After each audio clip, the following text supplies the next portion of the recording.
Good morning, Envoys. Welcome back to episode 5 of an Envoys journey for Soulframe. Just running through what we've been able to achieve within the last few episodes of our Soulframe journey. When we first started, we started off in the very early stages of the map, on the very eastern side of the map. My apologies. The western side of the map. Trying to get my directions this morning. We start off roughly around this area, and what we've journeyed through so far in our previous episodes is we have obtained the fragments of the juniper bow, which the first fragment is found by using your Ode talkie thingy and playing a magical tune to access the very first memory of the Envoy. As we've traveled through from the western side of the map, we journeyed through to a few of the other little areas around the map while accessing the world trees as well. So, to give you guys a little bit more of a recap on what we've actually gone through, this is the very first area of the map that we start in. And there is a little lodge around this area, and this is where we go through and we find the very first fragment of the juniper bow. Once we've obtained that, we've walked through to this area, and we came down and we accessed this world tree just here. Once we obtained that, it opened up this area of the map within Soulframe, and we journeyed up towards this area, which is not translated at the moment, but this is called the College of Pensives, and this is where we found the Bikmarel Ancestor, Orlick. And he is the cartographer, the journalist, the theologist, philosopher, Ancestor that we came across, and he essentially is our data man for the journey of an Envoy. So he basically just gives you all of the different entries within the Codex and the journal, and also basically records all of the information that we come across throughout our journey. After we obtained Orlick, we are directed to go up to the Glade of Garenrood, and what we did there was go through and complete that fable, and we obtained the Pact for Garenrood, which is a very, very cool quest. Once we completed that, we journeyed through Kurla, and we made our way over to near Oro's Well, and as we journeyed through, we collected the world tree just prior to that, and as we walked over to this side of the map, we came across Oro's Well, and we came down to this little area directly east of Kurla, and we came across our second ancestor, Tuvalkane. Now, she is one of the most important ancestors that we come across through the game, and what she does is essentially builds and crafts all of the items, the weapons, the armor, and the packs that we come across up to date in Soulframe, and she definitely needs a hug. However, building bond with her is very, very essential to obtaining higher level tier equipment as well. After we did that, prior to that actually, we collected the second juniper bow fragment around this area, which was the College of Pensives, and after we obtained Tuvalkane, we came up to the very last area, just up through here, the water area, and this is where the last little idol is sitting to obtain the third and final fragment of the juniper bow. And the reason why I mentioned the juniper bow and Tuvalkane is because this episode is built around building a stronger bond with our ancestor Tuvalkane. So, up to date, we have obtained 2 of our 3 current ancestors within the game. And once we finished up Tuvalkane's quest and obtaining her, I decided to take everyone through to Fort Kernhold, which is this area roughly around like the middle eastern part of the map, obtain that world tree as well, and we came down here and obtained this world tree as well, and this is where we will find our last ancestor for the game, roughly around this area here. And it is signified very distinctly by a very large tree that is dead. You can't revive it, but it does signify that this is where our last ancestor is as well. So before I jump in and show you guys that one, I just want to refresh you guys within the Nightfall, which is our hub area of the game. This is the area where Orlick, our historian, or Bikmarel, hangs out with this nice creepy baby. Greetings and greetings. And just to give you guys a little bit of a refresher about the journal or the Codex in-game, this is our compendium of knowledge and information that we acquire throughout our journey. Every single point of interest, note, factions that we come across, Orlick will essentially record all of that information within our Codex for us as well, which is really, really handy. Every single world tree that we come across, and we heal as well, like we have done so to open up some of the map areas that we've currently come across. He's already added some entries into the Codex as well. And as we go through exploration of Midrath as well, we will unlock more of these nodes within the Codex, and that will give us a little bit more of the background or the story of the world trees as well. And this is the location tab, which is the very top one. The second one, this is where all of our ancestors that we come across and the fables that we complete up to date will be recorded within our journal. So we've come across Abacot. We've also met Garan Rude, Lady Ziora. She is the faction leader for the Silent Rose, or the Starter Pact Kit Siren as well.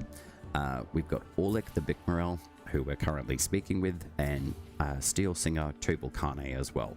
And we do have one other ancestor that we can meet as well, which we already have previously. His name is Fenjatar, and he is the leader of the faction of the Kith of Kings. Within this run through as well, I chose to start off with the Tethrin Pact, which is the pact that I'm wearing currently. Looks really cool, and we are leveling that one as well.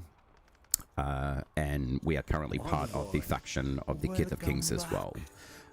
The Fables tab within the Codex is the Last Pensive. This is Orlick's fable. The Steel Singer is Tuvalkane. The Tormented Stag. You can replay the fable if you wish to. It's not a bad idea to actually run through that every once in a while, just to see if anything at current development stages of Soulframe has been, I guess, increased or added like a little bit of like better graphical interactions within that fable as well. And then lastly, you do have the War Songs replayable fable. The replayability of these two fables is really nice to see. And also it is really nice to see that you can change your Envoy skin tone, eye color, hair color as well. So if you do choose to do that, you can, but just as a light reminder, you cannot change the frame that you choose when you start your journey of your Soulframe. So if you choose the male character, that will be locked in once you confirm that choice, or once you choose the female character, which I chose to do for this run through. They both look absolutely amazing. The art and the detail that's gone into the Envoys has been exceptionally well done. So that's part of the Codex and our journal, but you can also access those as well as anything that you collect within your inventory at any given time as well. The only time that you cannot choose to go into the Nightfall is if you're in combat as well. So that's just a little bit of a refresher of the previous episodes that we've gone through. Now, I am looking to see if we can get our friend from the thunderclouds above to spawn. Through the last episode, we did have a little bit of an issue with our friend, the Nimrod, showing up. So it's good to see that he's got his dialogue happening, and we can definitely hear the thunderclouds and the nimbus brewing overhead. So I'm really hoping that he does choose to spawn here as well. So the area that I showed you guys before is roughly around this area here, and this is where we're heading to collect our last ancestor. So I'm going to run up through this little area here, and hopefully we get the Nimrod to spawn. The clouds should go dark, and there should be a little bit of lightning around as well. Currently it is the time frame, let's just double check the in-game time. Generally it's usually around nightfall of when he'll spawn as well. So we've got day in roughly 15 minutes, so we are at a good spot here. What we did previously in one of the episodes was over in this tower that is just over in this area here, there is a little poppet or a little rat that we come across, and we have to release that from the cage. Once it gets released, it basically kind of directs us towards the area where we've got to find the last ancestor that we're trying to access, and her name is Verminia. And her role within the game is to essentially kind of outfit us, or the envoy, with different color palette styles as well at present. And hopefully within future updates, we will be able to see a little bit more customization within the envoy's color palette choices as well. So I'm just going to run around a little bit and see if he actually spawns, and I really hope that he does. So we'll just run towards the area of where we can come towards and find Verminia, which is down this pathway. And as you look through that pathway on the right hand side, there is a little bit of a rock area through here, and this is where we'll find that big giant tree that I was telling you guys about before, which is located just over through here. And there's a little pathway that goes down between here. So what we'll do is run down here and see if we can activate the Nimrod to spawn, because we do have to fight him to be able to access the Ancestor Verminia. And to be able to do that, we played our little talkie ode thingy at this statue here, and it releases the rock and opens up a secret cave that we'll be going towards as well. So we'll just run down here. Hey there, puppets! Oh, this very dump. I will catch a chill. And hopefully Verminia decides to show up. And just to double check as well, if the Fable isn't activating, there is a different way that you can do it. You can either log in, log out, or perhaps what we can do is maybe just run through this dungeon and see if we can reactivate it that way. It doesn't look like Nimrod wants to do the usual spawn, so I am trying to force proc that. This is something that I've come across within my first playthrough of Soulframe. Sometimes he will spawn, sometimes he won't. So sometimes what it is a good idea to do is run through this dungeon and try to reactivate him that way. And what that means is essentially resetting the above open world after you log in as well. So you're in the game, you can see some of the text popping up, and it is something that DE are aware of, and they are looking at putting that fix through as well. So it doesn't happen for everyone, but it does look like, unfortunately, we have had that happen. So what I'll do is just take you through the dungeon, and we'll see if we can get Nimrod to spawn. And what we'll do is just collect a little bit more few materials, and we'll be able to hopefully build another weapon within our Nightfall with Tuvalkane. And what that will mean is that we can build some extra bond with her, so we can start leveling up at least level tier 2 weapons. And there's quite a healthy amount of weapons that we can go through. Juniper bow being one of them. It's a very cool bow. It is a grace-based attunement, and we'll go through what the attunements mean. But it is a very good 2-star bow as well. So I'm very excited to see if we can actually get to bond level 2 today with Tuvalkane, because that will definitely give us a good access to a really a strong bow, which is really nice for the envoy as well, especially early on, because you do get the availability throughout its skill trees to be able to AoE arrow hail attacks, and they become very strong quite quickly as well, and it definitely helps you build up a lot of damage to a lot of the enemies that you come across, especially because there's a lot more enemies now spawning within the game, and there's only one of us, but we become very strong quite quickly throughout the game. But the effective journeying throughout the world is very useful to do, collecting chests, collecting out the Warframe, the weapon racks that we come across as well. And the reason being is because once we collect enough fragments or items within our inventory, we can start really filling out a lot of the rotation of the weapons, but we can also start building a new pact, which was the Gavin Rood Pact, as well. So I've got a few fragments of, say, like the Ignemora. That's a very strong weapon. It's a longsword. The Blazing Placard, that's quite a cool piece of armor. The Oran Umber, that one's a sword and board. Very fun sword and board. We've got the Vasp 4, which is a halberd base. We've got the Balkan Myrtle, that is also another sword and board. And then we've got the Royal Tynes blueprint as well, but this one is a rank 3 bond. So what we're aiming to do is build up quite a bit more bond with Tuvalkane, and the benefit to running through a dungeon is to claim as much items, materials, the chests that we come across as well. It is a good idea to keep your eyes peeled as well, especially more for, say, like secret kind of areas within the areas that we run through. The tile sets, they are pre-generated, so meaning most of the time the layouts are roughly similar. You do come across different rooms, and sometimes they are placed differently each run that we do, but the good thing is that generally most times there are chests, like off in this alcove, that will generally spawn, and they will drop sometimes a fragment of a piece of a helm or armor as well. It does depend on the level generation, meaning, say, you can get like a level like 10 dungeon, or you can get like a level 15 dungeon. Sometimes it can go up to a level 20 or 30 dungeon as well. So they are the higher level dungeons that you can come across within Soulframe, and they generally have a pretty good spawn rate, especially for higher level fragment drops and equipment as well. And we've been very lucky to obtain some fragments of some of the really nice secondary weapons that we can gain access to in the game.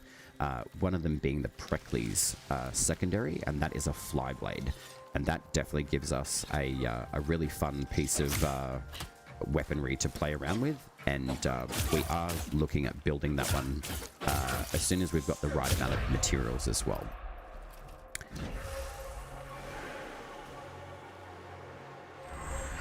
And these little assassin guys are very agile, as you can see. So they've got a lot of dexterity to them. So they can take you down pretty quickly. They aren't super hard, but yeah, learning a little bit more about the mechanics of the game as well. You can use your bluff, and you can press and aim and throw your weapon at the enemy as well. You can do a little bit of melee as well. Dodge rolling is something that I utilize quite a lot. I didn't really do that then, but say for example you do a melee throw with your weapon, you can just press the same corresponding key in your keybinds, and you can recall your weapon. That is one of the coolest mechanics of Soulframe, and I'm really glad that they implemented this one as well. Utilizing your map as well is a really good idea. And doing it quite consistently definitely gives you a lot of good direction as to where you're going throughout your journey through Soulframe as well. Another mechanic is the Flappy Bird. Very fun.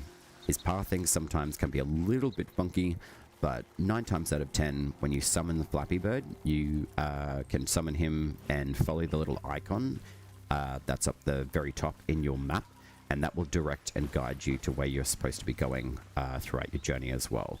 So what I want to do is activate my Fellist from the Tether Impact, and you can throw your weapon, and then you aim and look and see how much damage that we've done, which isn't too bad, especially when you're leveling up. It's quite fun to be able to run around and take on these enemies and ensure that we're dishing out some damage, and that's exactly what the Tether Impact does. We also have the opportunity to be able to do backstabs as well, and those can be really fun. So if you can sneak up, just do your crouch, and you can take enemies out that way, and then you can just do a ground finisher as well. Very effective, takes out a lot of health from the enemies, the Sinecure, and they're very easy to take down afterwards as well. These guys here, these are corrupted slugs. They're not too difficult to take down, however sometimes they will throw their spines at you as well. This guy, however, is called a Mimic, and they definitely do a surprise jump, which is always lovely to see. They aren't super fast, but they do pack a punch, as you guys can see as well. So this one is a level 14, so it is quite strong, especially for the level that we're at currently. But once you knock them out, you can hold your soul mode and see their flying soul. If you tap your soul mode button again, you absorb their soul, and that is how to make these guys permanently die. If you don't do that, they will resurrect themselves if you don't contain the soul. And I believe that there's another one, yep, just here. So these guys can overwhelm you as well very quickly, and they'll basically try to give you like a widow's kiss essentially as well. So we'll just see if we can fly back to my body, and we'll take on a little bit more of these guys as soon as we do resurrect as well. And to let you guys know too, there is no negative to being downed in the game, so you don't lose any experience, you don't lose any drax, which is really nice to see. But yeah, these guys do give, as you can see, like 1800 experience, which is phenomenal. So that helps build up a lot of experience pretty quickly as well. And as we go through, there is potential to be able to find a particular area in some of the dungeons. If it does generate, it does spawn an endless amount of these enemies, and it is very, very good for farming up and leveling up equipment as well, but also having the opportunity to jump in game with another envoy and run the endless glade, as it's been dubbed by the Soulframe community as well. Weapon racks are really, really great and prevalent throughout some of the glade dungeon areas. This is one of them, and we just picked up some of the scrap brass, and that will be a material that we will be utilizing to build our bond and some of the weapons and armor that we come across once we have enough materials as well. Another little note to share with you guys as well is that you can see these souls of the mimics coming through just before they enter the body, and then activate and reanimate as well to take you on. Good thing is stay mobile with these guys as well, because they can take you down, as you guys have seen a couple of times, really, really quickly, and just absorb their soul as soon as you can as well. It's very, very effective for XP, and I would highly recommend that too. Even at level 10, they're still quite strong, so definitely play it your way, find out what works for you. But yeah, as far as absorbing the soul, I would definitely recommend absorb it as soon as you possibly can. Otherwise, they can overwhelm you as well. With these little barrels, they do explode, so they can do a little bit of an AoE. So they are useful for, say, like environmental damage against enemies as well. So, and they do very small amount of damage to the envoy if you get too close to them. And just keeping your eyes peeled out for corrupt enemies. They do hide in the most inconspicuous places, so even though like you may see one of the mimic bodies around, they may not animate every single time, but they certainly do hang out, and they will grab you. So what I was talking about before, we can see a white soul hanging out over there, and it's looking for its next body to re-inhabit. You can tap your soul mode to activate them faster, and once we do that, it reanimates the mimic, and it will come through and basically try to like hunt you. So they are quite prevalent throughout some of the areas as well, which is really, really nice. And they are very cheeky as well. But as I say, very, very good XP farm. Very, very useful as well. So we'll just see if we can polish this guy off.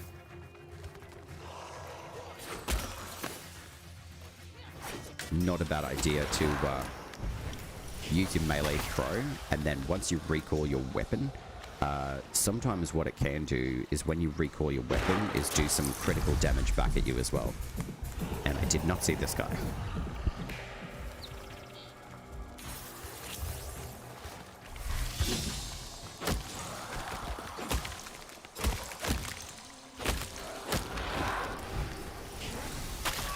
There we go, and we've got another level on the starter weapon which we have, which is the longsword Wuldor as well.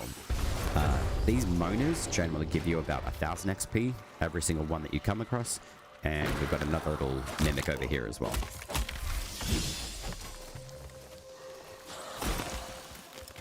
So if you had started with the Kit of Kings packed, the Tedran, definitely take advantage of your first ability use, which is the Fellist. It does increase your damage output quite significantly, especially early on in the game.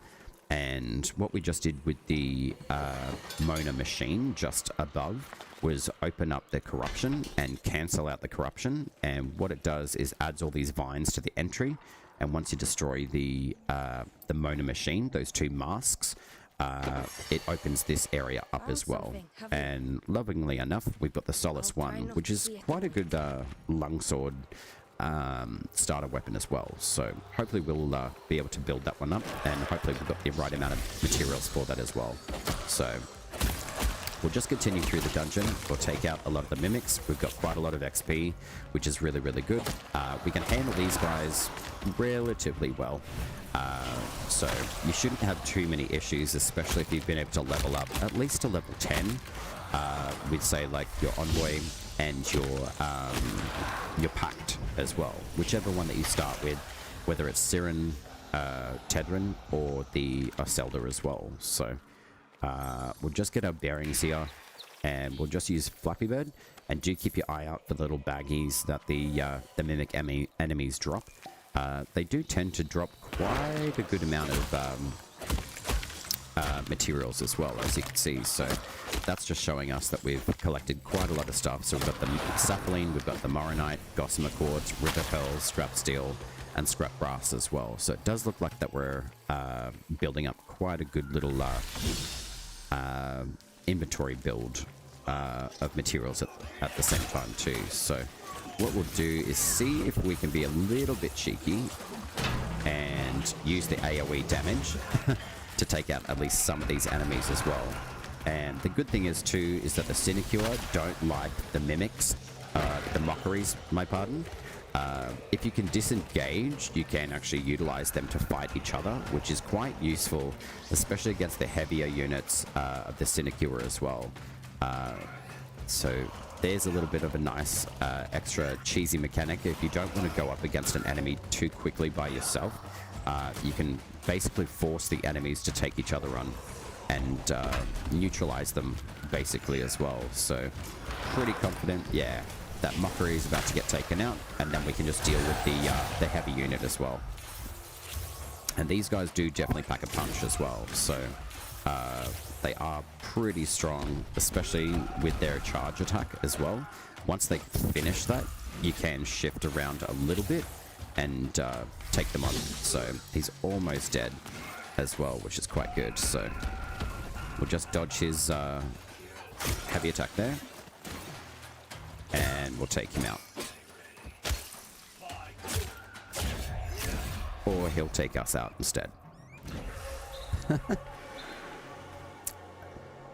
The great thing I love about being in Flappy Bird form, it's very, very quick to be able to jump back into the Flappy Bird form. So hopefully we can get back into our frame before the time frame ends as well.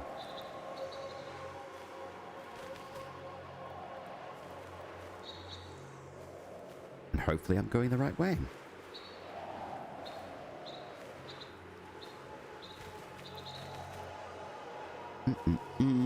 And it looks like I've taken the wrong turn, which is unfortunate. And if that does happen, it's not a bad thing though. We do return back to like the closest soul gate as well, so we're not too far away from where we just got downed as well. So what we'll do is just recall Flappy Bird and see where he's going to take us again. And it looks like we'll be going more of the southeast as well. So this is where we just came across the Mona. We picked up some of the loot that was in underneath the cave area just in there. So we'll just run past this one, and we should come across the heavy unit as well. The other good thing too is once an enemy does take you down, generally they will either respawn or they will hopefully maintain the same instance. But in the case of me being taken down by the other heavy unit, it's respawned these guys to be able to take us down. So we'll just have to take them on, but also definitely watch your health as well.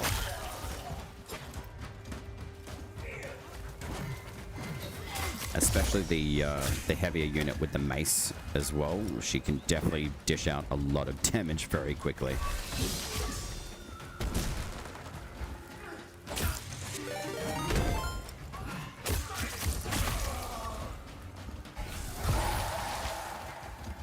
And you can run out of potions very quickly as well.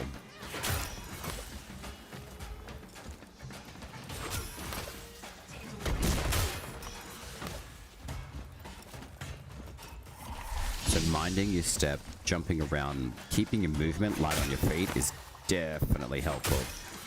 Tedrin Pact is a really good pact for damage output.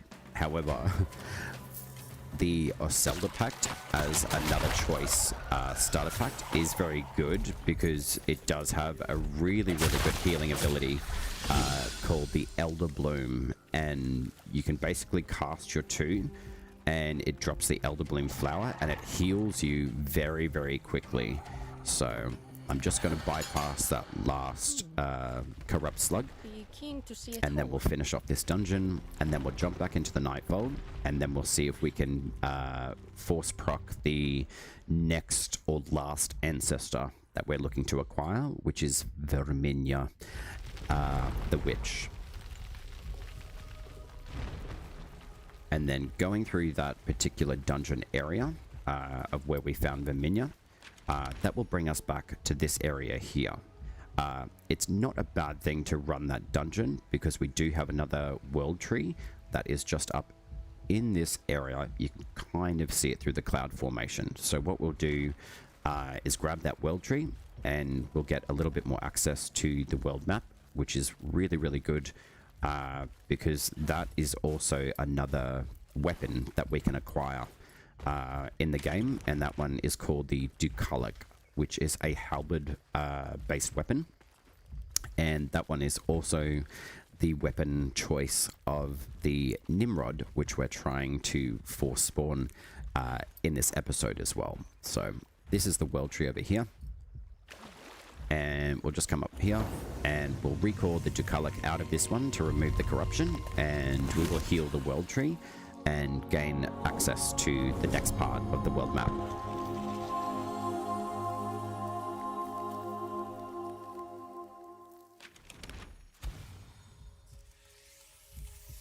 Wonderful. So now we've got pretty much like a good chunk of the world map open to us at the moment as well. There are quite a few world trees spread out. So there is one roughly around this area. There is another world tree over that area as well. And then we do have another one here. There's one there, one here, and one there. And then there's roughly about 2 just within that area. Once we get all of the other world trees throughout the Envoys journey walkthrough, essentially we'll have access to the entire world map. And as I said before, we'll gain access to that Tuvalkane as well. So, but what I'll do before we go anywhere else is jump back into the Nightfall, and we'll go visit the Tuvalkane. And hopefully she's got some good news for us on building another weapon as well. You ought seek my replacement instead. So at the moment, we don't have the required resources to build our bond just yet, but we do start getting a little bit more of the materials as we go along. So I do need a little bit more of like the scrap steel material with the oak graphite. We only need roughly about 5 more. And then with the corrupt onyx, it does look like that we need probably about 8 more pieces as well. In the last episode, we were able to build the Vasp 4 halberd, which is really nice as well. And then we are aiming to build our bond, which is located at the top left of our UI. We are currently roughly like bond 1 and a bit. So we are aiming to gain a few more materials throughout the game, gossamer quartz and a little bit of whisprig. It looks like that we've got more than enough, and then scrap steel as well. We don't need that much more, which is fantastic. But what we want to do is build that Tuvalkane bond as well. And how that will work is once we've got enough materials to build the Rived 2, these are short blades and they're a dual wielding sword. Very, very good. The smite mechanic on these is 1 hit in 25. It does do quite a lot of smite, surprisingly, and it is achievement to the Grace faction as well. So we are aiming to see if we can build that one. So this is the second weapon within the tier 1 series of weapons that we can build with Tuvalkane to continue building our bond with her as well. I just want to double check the Solace 1. So that one does look like that is a bond rank 2. And this one is an attuned longsword of 2 stars to the spirit virtue as well. So we'll just go double check and see with the levels that we've been able to acquire so far to see how many experience points that we're able to put into, say, like our combat arts for the longsword. It doesn't look like that we've acquired just enough yet to add another node within the skill tree, so we can jump out of that one. But we do have the 2 weapons accessible, so we're just going to continue leveling our weapon all the way up to rank 30, and then we can jump over to the VASP 4. Gaining experience with a different weapon as well does build your bond increase. So at this point, it is up to you whether you want to maximize the level up to 30 with that one weapon in the longsword, and then you can switch over to the VASP 4, and that will start building bond experience acquisition with Tuvalkane as well. And then lastly as well, we've got bond level 15 with the Pact of Tethrin, and what we can do is just click on upgrade, and we do have 1 current point to be able to spend. So what we can do is either save that, or you can build that into Grace. Grace is a virtue that attunes to the use of range within the game, so meaning your abilities or even some of your weapon, like your ranged weapons as well. So I'm probably going to save that point just for now, and then over in our virtues, just double checking where we put our virtue stats into each one. So we've got Spirit, that covers duration, Grace is your range, and then lastly Courage, which is the one that we want to focus on because of our weapon attunement. It's attuned to Courage. So you can see the attack damage is at 60, the charged attack is at 96, and the stagger is at 38, which is pretty decent. So we don't have that much points to spend just at this point. So essentially what we're doing is just gaining XP, taking out some of the enemies within the world, and we have a red special bubble over yonder. So what that means is that we can go and acquire another Ancestor as well.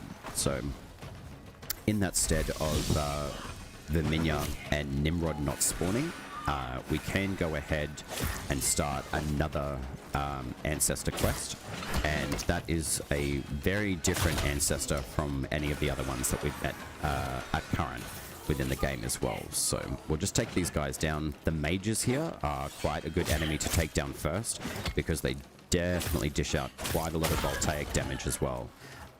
To note on that though, with these guys, the white mages, they are capable of dropping a fragment for a weapon called the Odiak.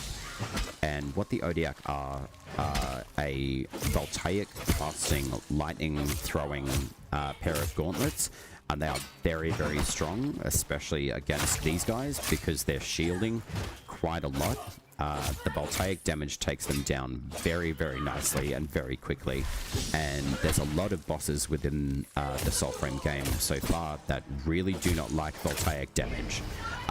This one here I have called and dubbed a Tantrum Lightning. Some enemies will summon lightning to strike you down, and if you're not quick enough in stepping away, the AoE can knock you down as well.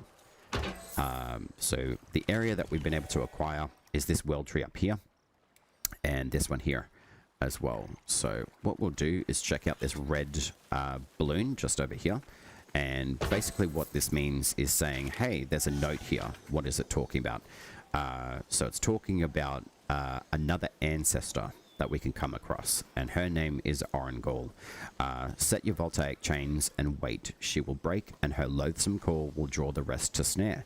Synod expects nothing less than the broad set. Banneret Stein. So essentially what this does is sets in motion the next Ancestor quest that we can come across. So I'll just go quiet while we watch the cutscene.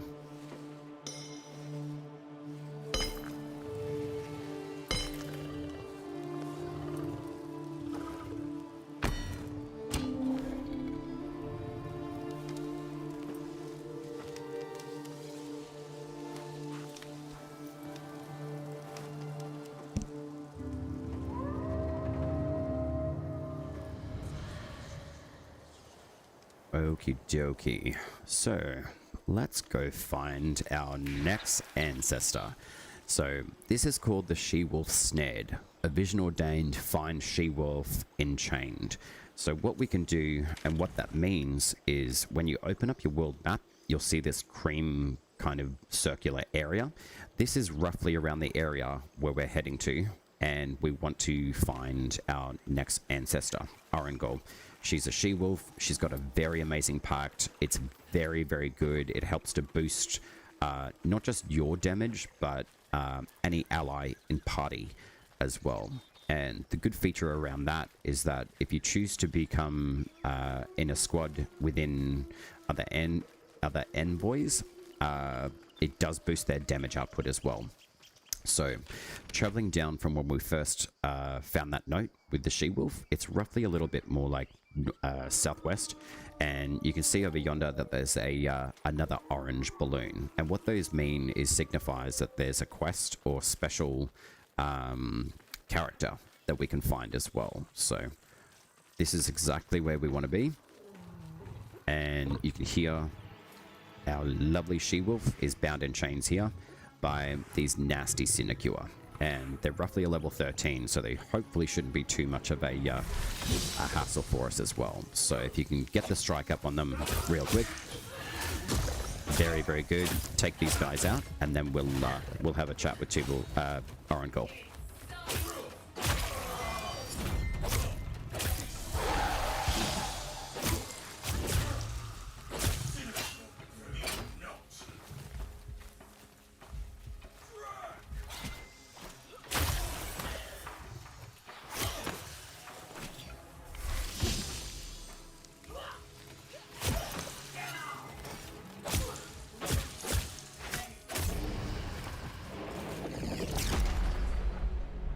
Awesome. All right, let's go meet our next ancestor.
Okay, now that we've freed Arangol, our goal is to go and find 3 of her cubs, and they should be around, roughly around these areas, so we do have to do a little bit of exploration as well. To find them, you do hear their call, like what we've done with Arangol as well, so I'm just going to jump back into the Nightfall, just so we can heal. I have run out of potions, unfortunately. But the good thing is, though, is once we activate her quest, we can go find her cubs, and then once we complete this quest, we should have a little bit more access to a different pact once again, which is Arangol's pact.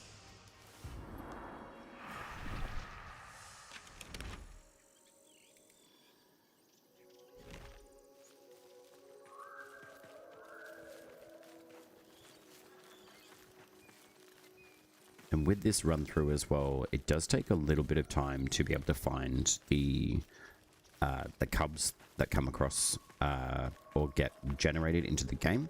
So what we'll do is run through roughly around like a larger circular area, and we should come across a couple of her cubs pretty close by.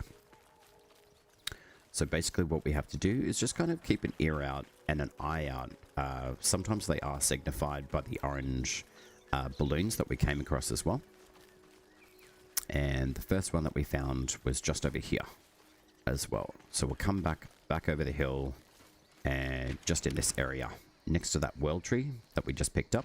And we'll see if we can come across the cubs that Arangol is wanting us to find as well.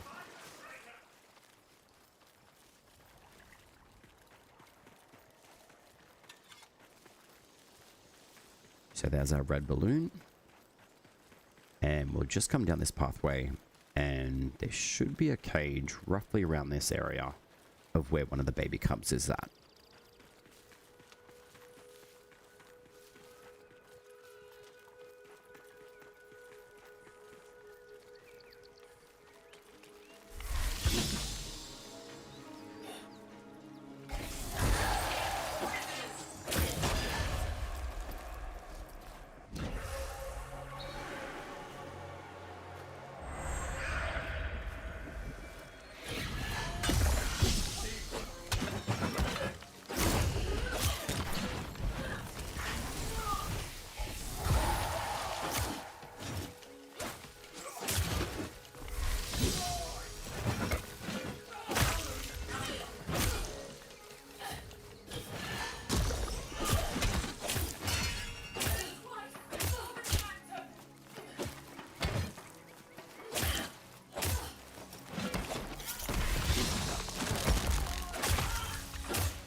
There we go.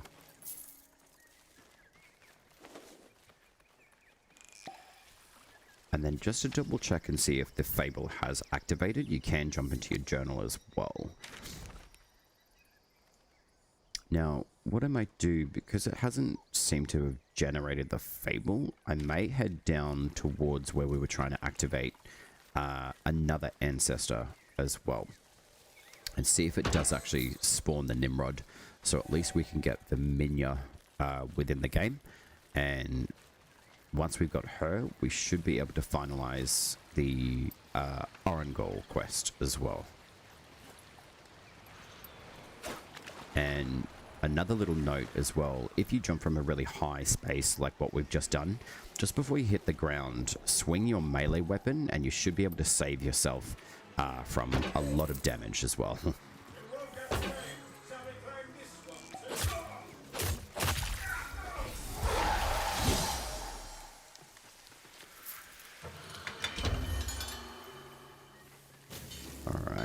So, we do have another one of the red balloons just here, and this is signifying the mines that we can come through, and have a look and see if one of the little cages in here for one of the Arangol pups is still active within this quest.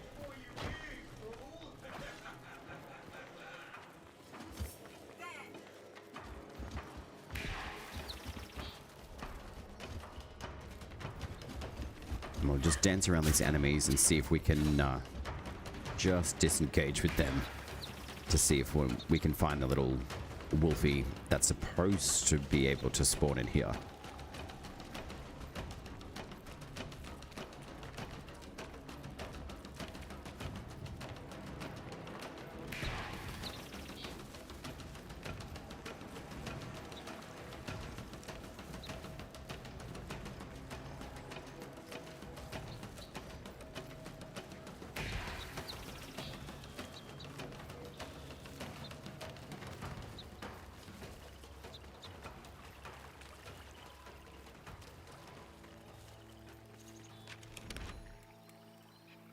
And then what we'll do is just run past the Curlala area and then see if we can grab that Nimrod to generate into the game for us as well. We do have the capacity to be able to potentially do a login, log out, just to see if that refreshes the game's instance to see if the boss will actually spawn into the game. So I may have to try that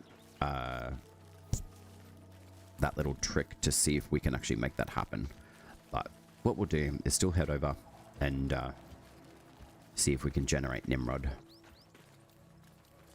You can take these enemies on within Fort Curler, but there are a lot of them.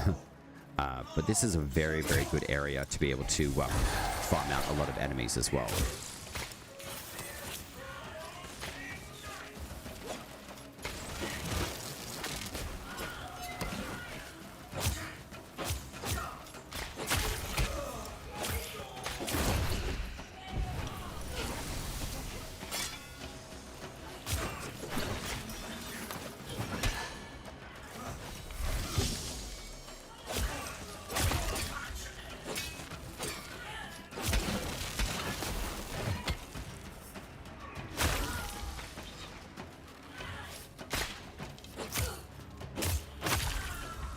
And the shielded enemies definitely pack a punch as well, especially with those hammers.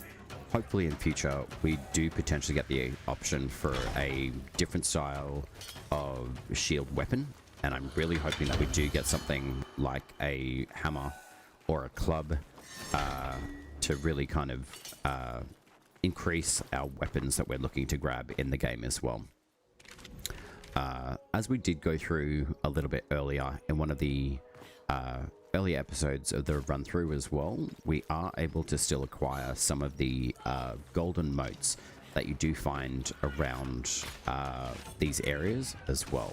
They do take a little bit of exploration to run around and find them, but they generally will spawn roughly around the same parts of the areas that you run through. So just keep an eye out for any of the little motes that may be around, hanging around in any of the areas. And what they do is give you a little bit more information about the area that you're running through, but also helps you to unlock the language of the game as well, which is very, very nice, because you get to learn a little bit of lore about Soulframe and also the locations that we come through as well. And this area is called Curler, and the fort that we were just up the hill is Fort Curler, this one here.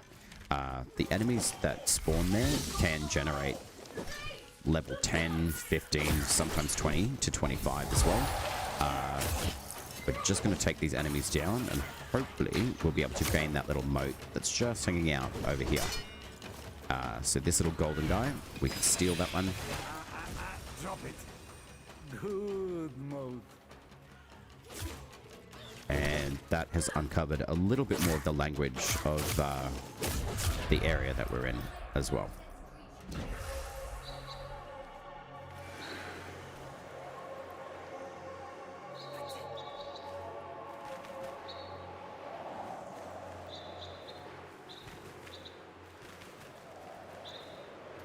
And what we'll do is just recover our frame and take these guys on once again.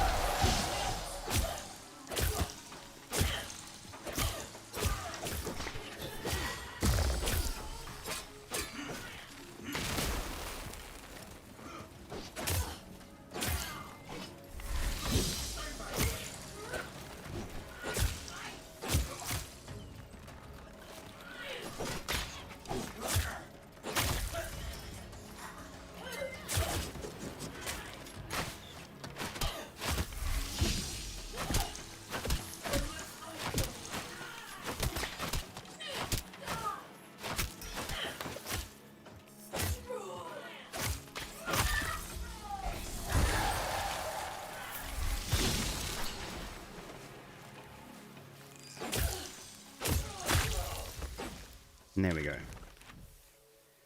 Now we're in a little bit more of a safer area, which is good. And then what we can do is just have a little bit of a surveillance just around this little area, just to see if we can grab any more of the motes that are hanging around. And there should roughly be about 3 more motes with this in this area, and that will help us unlock the name of this area and just a little bit more of the history. It doesn't look like many have spawned for this particular run, which is okay. So what we'll do is continue down to where we found the minion, and hopefully we can get the Nimrod to spawn. but the game's aim is essentially exploration. So the more you explore, the more you find, the more you gain, which is really, really nice. At this point, though, if you want, you can tier off to grab some of the Sparrowtail quests. These tier 2s are a little bit of a shorter run, and as we explored earlier, the 3-star tiers are quite good to run. Do be mindful the enemies are a lot stronger, and but they do have a higher reward. So the tier 3 faction Sparrowtails are really worth running. We did run a few in the last episode, but for the purpose of this episode, what we're doing is looking at the bond increase that we can come across with Tuvalkane, and also hopefully we can come across and tie up a few loose ends with the Arangol quest, but also getting the Nimrod enemy to spawn. But as you're running through the world map, do make sure that you're catching or picking up some of the materials that you come across as well, and also opening up chests as well, if you can. These guys do get aggressive really, really quickly, so especially early on. So if you can do like a bit of a snatch and grab, definitely do that, and then see if you can hightail it out there before they swarm you. They have become a lot more aggressive, especially in last 2 preludes. Definitely become a lot more aggressive, and it makes combat in the game a lot more fun as well.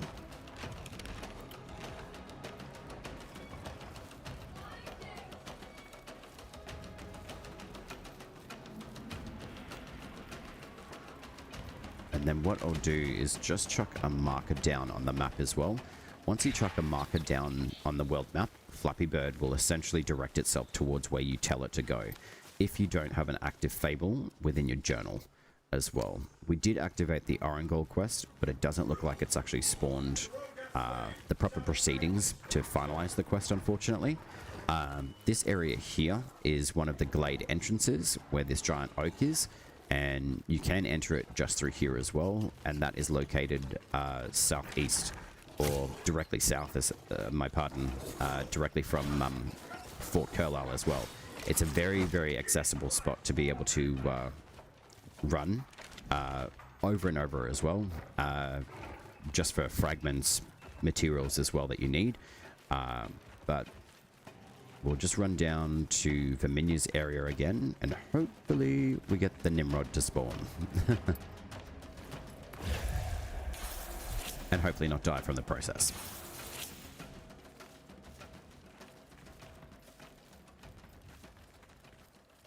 So there we've got the giant dead tree, which signifies where the cave for Verminia is. So we'll see if we can go against there. And then any river pearls that you come across, they're generally around any sort of body of water, especially the riverbeds here as well. So we'll just pick those up along the way. Pick anything up along the way that you see, because you definitely will get a surplus amount of materials, which is really nice. But at least you'll have a good fund to be able to use to increase your inventory and build your weapons, your arsenal up by increasing your bond and your envoy level with the amount of weapons that we end up creating as well. So there we go. So it looks like we've got some good activity here.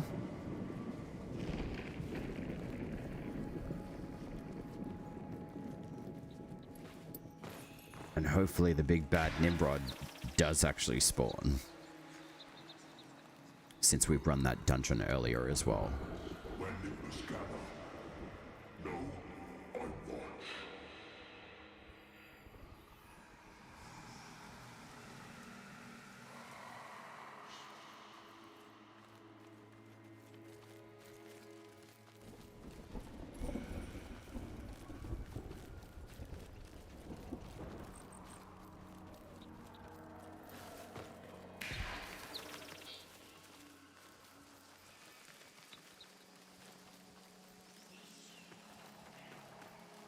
And this is the area that we started off previously, and it does look like it's shifting to nighttime, which is a good thing. So hopefully Nimrod decides to spawn in and around this area. If he starts talking, It's a good sign. But just having a little bit of a run around to see where he'll actually spawn.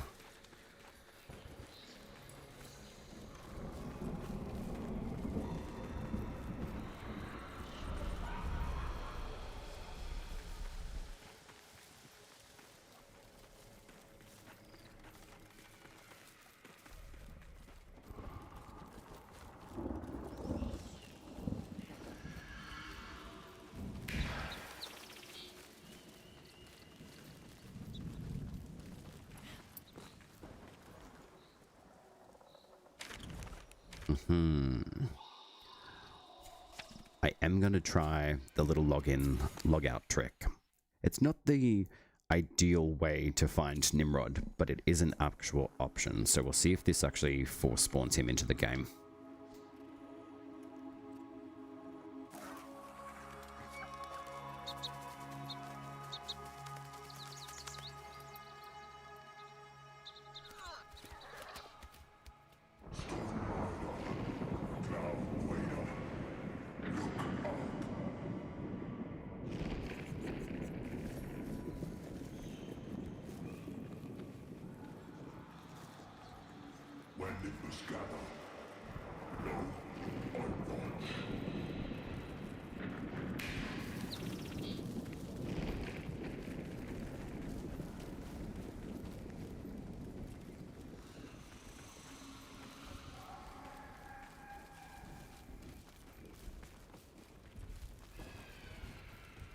Hopefully this does force proc him into the game.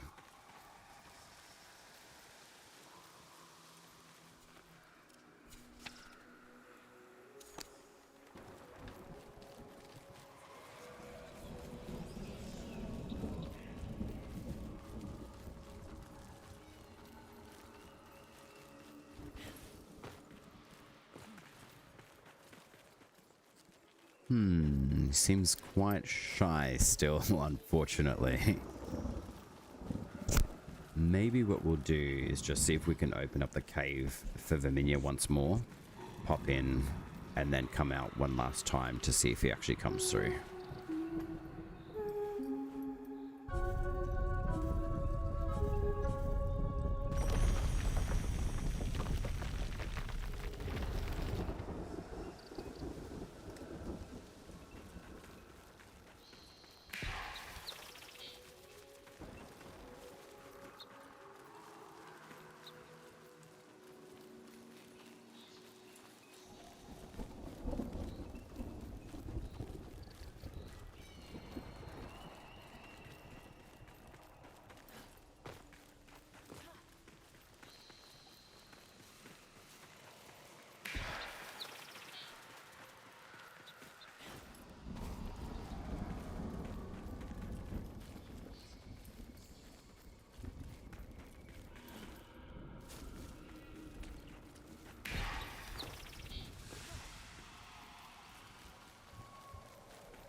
Mr. Shy Guy, hey? Alright, we'll give this one more shot with the login, logout and see if that actually makes it happen. There is something that I have come across in the past as well. And generally doing a login, logout method will spawn him into the game.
Seeming very shy, unfortunate. So, in that stead, I would recommend doing a complete reset and then logging back into the game that way. Unfortunate that he doesn't want to spawn, because essentially the Nimrod fight is something that is needed for the next Ancestor to be acquired, Verminia, and also boosting the progression through the Arangol Pact as well. So in that stead of this particular part of the walkthrough, I think as a pivot point of what I'm actually going to do is probably follow through on the next one to be able to acquire just enough more material, so at least we can continue building our bond with Tuvalkane. That is something that we can do at present. As far as the Nimrod not spawning, they are the options that I found worked well in the past. So it's unfortunate that it the login log out is not actually working this time around, unfortunately. So we will just continue our journey of the Envoy in a future episode. But for the most part, from what we've been able to cover this morning, is pretty much activating 2 different of the ancestors that we do need access to. So Verminia being one of them, and also the Arangol as well. So we'll continue on with the Arangol Pact in the next episode. And hopefully we'll be able to gain access to Verminia after that one as well. So hopefully that will be a thing for the next episode. So thank you very much for spending time again. If you guys have enjoyed the content, I've enjoyed putting this one together again. And for now, I will say ciao. Ciao.